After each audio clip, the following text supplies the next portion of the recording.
Alright, got Anson's engine in and dialed in and looking pretty, except for the wire clips. Waiting on those to show up for the back. That's why the wires are hanging over the edge. They're going to go tucked behind. They're going through the motor mounts like they're supposed to. Made a little metal hard line for the fuel, but other than that, it looks pretty dang original. Except for the inside of this engine. It's nothing like stock, but it is really mild. Make the car feel light. Start it up here.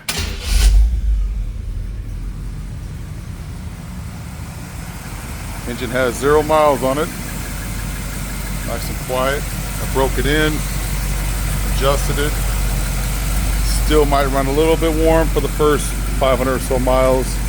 Should settle down, but it's actually running pretty cool. I don't balance my engines. I just get lucky. They seem to be don't move too much, which is nice. Really quiet engine. Idles really smooth. Sounds really good to the exhaust. Hear that?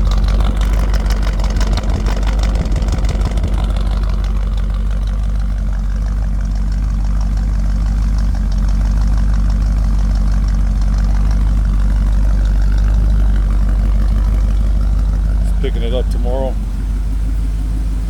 Gotta go out and get some miles on this engine. Yeah. Nice and original, the way I like it. A little secret sauce inside.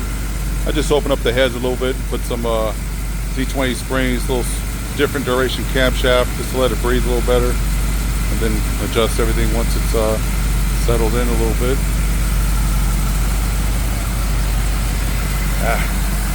You guys see that?